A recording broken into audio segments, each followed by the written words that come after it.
নমস্কার বন্ধুরা, আমি সঞ্চিতাস এসেন্স রেসিপিস ইউটিউব চ্যানেলে আপনাকে স্বাগত। নিশ্চয়ই ভালো আছেন, সুস্থ আছেন এবং আনন্দে আছেন। আরও আনন্দে থাকবেন যদি এই রকম সুন্দর নোলেন গুড়ের ক্ষীরের সন্দেশ উপভোগ করেন।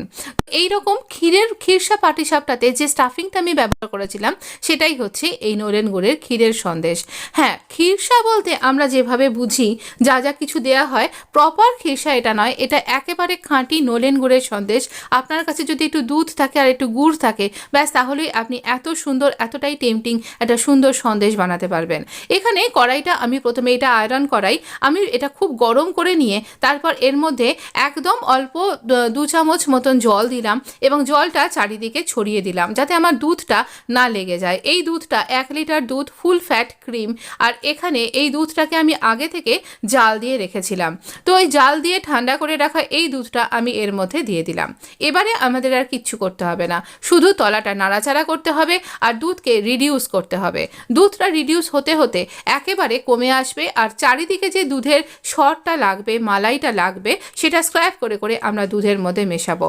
আমি পুরো ভিডিওটা একটুও না কেটে শুধু একটু ফাস্ট ফরওয়ার্ডে আপনার সাথে শেয়ার করেছি, তাই এরপর থেকে আপনি যা দেখবেন একটু তাড়াতাড়ি দেখবেন, একটুখানি স্পিডে দেখবেন, কিন্তু কোনো অংশই আমি বাদ দিইনি। এখানে শুধুমাত্র দুধ আর গুড় ছাড়া আর কিচ্ছু আমি মেশাইনি। আর রয়েছে আমার একটু পরিশ্রম। এখানে এই হাত না টানা নেড়ে যেতে হবে মোটামুটি 15 থেকে 20 মিনিট, তার মধ্যেই এত সুন্দর একটা সন্দেশ আপনি পেয়ে যাবেন। আমার মনে হয় এত সুন্দর সন্দেশের জন্য এটুকুনি খাটনি আমরা কিন্তু খাটতেই পারি। ভীষণ ইজি, কিন্তু যে কেউ তৈরি করতে পারবেন আর বাড়িতেই এত সুন্দর সন্দেশ, অপূর্ব স্বাদের। কিন্তু একবার এই সিজনে নোলেন গুড়ের ক্ষীরের সন্দেশ আমি বলবো একটু বানিয়ে দেখুন, ভীষণ ভালো লাগবে। ভালো কথা, আঁচটা কিন্তু আমি একদম জোর করে দিয়েছি, তো এই জোর আছে এটা হবে। আর দেখুন আমি বারবার করে এটাকে এদিক ওদিক থেকে স্ক্র্যাপ করে করে আবার মিশিয়ে দিচ্ছি মালাইটা। তো এই রকমটা ক্রমাগত করতে হবে, আপনাকে দুধ ছেড়ে চলে গেলে হবে না, আঁচটাকে কমিয়ে দিলেও হবে না। তবে হ্যাঁ, যদি আপনি আঁচটা সামলাতে পারছেন না তখন আপনি মিডিয়াম আঁচে করুন, কিন্তু কম আঁচে করবেন না, তাহলে পারে কিন্তু হবে না, তাহলে আরও সময় লাগবে আর এটা হবেও না। তো যাই হোক, এই রকম করে আমরা এটাকে রিডিউস করতে থাকবো। দুধ রিডিউস হতে হতে দেখতেই পাবেন যে দেখছেন তো কতটা কমে এসছে, কোন জায়গায় ছিল এখনো দাগ হয়ে আছে, আর এই রকম বেশ ভালো রকমের ঘন হয়ে আসছে, ক্রমশ ঘন হয়ে আসছে, একদমই ছাড়া চলবে না কিন্তু। যখন দেখুন এইটা ঘন হতে হতে প্রায় তলানিতে চলে এসছে প্রায়। তো এইরকমভাবে আমি সমস্ত দিক থেকেই এই দুধের মালাইটা এর সাথে মিশিয়ে দিচ্ছি আর এর মধ্যে একটা থিক ব্যাপার চলে আসছে। এই থিকনেসটাই দরকার আমাদের ক্ষীরের জন্য।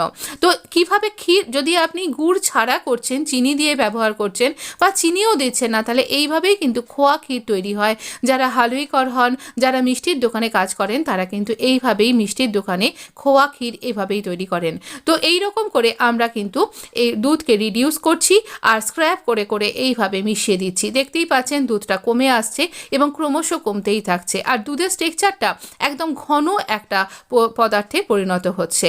ভীষণ ইজি, শুধু একটু খাটনি আছে, আপনাকে ক্রমাগত হাতটা নাড়িয়ে যেতে হবে, একদম দুধকে ছাড়া চলবে না।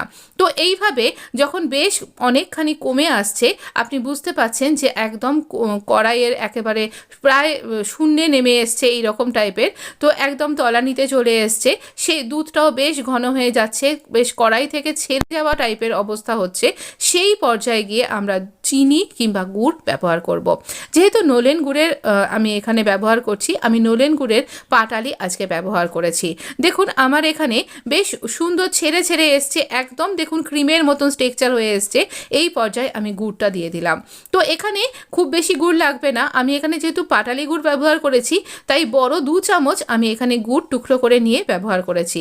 এইটুকুনির জন্য আর কতটাই বা লাগবে, তাতেই কিন্তু পর্যাপ্ত মিষ্টি হয়ে গেছিল। আপনি আপনার স্বাদ অনুযায়ী গুড়টা ব্যবহার করবেন। আর দেখছেন কি সুন্দর একটা স্ট্রাকচার চলে এলো। ব্যাস এই পর্যায়ে আমরা এটাকে নামিয়ে নেব, কারণ এটা এরপরে ঠান্ডা হয়ে গেলে আরও কিন্তু সুন্দর স্ট্রাকচারে চলে আসবে, আরও বসে যাবে জিনিসটা ঠান্ডা হয়ে গেলে। তো এখানে আপনি ইচ্ছা করলে সন্দেশে যে ছাঁচগুলো পাওয়া যায় সেরকম সন্দেশের ছাঁচের মধ্যে ভরেও কিন্তু এটা ইউজ করতে পারেন, তো তাহলে পারে আরও প্রপার হয়ে যাবে। আর এটা আমি ছাঁচে দিইনি, যেহেতু আমি এটা স্টাফিংয়ের মধ্যেই ভরবো, তাই জন্য আমি ছাঁচে দিইনি। কোনো আরেক দিন একদিন ছাঁচে ভরে এরকম ক্ষীরের সন্দেশ আপনাকে নিশ্চয়ই পরিবেশন করে দেখাবো, কথা দিলাম কিন্তু। তো এই সন্দেশের রেসিপিটার জন্য একটা লাইক কিন্তু দরকার। আর যদি এখনও সেই ক্ষীরের পাটিসাপটাটা না খেয়ে থাকেন তাহলে একবার দেখে নিন, আর অবশ্য করে জানাতে ভুলবেন না কেমন লাগলো। প্লিজ ভালো লাগলে like share support, please support my channel. ধন্যবাদ।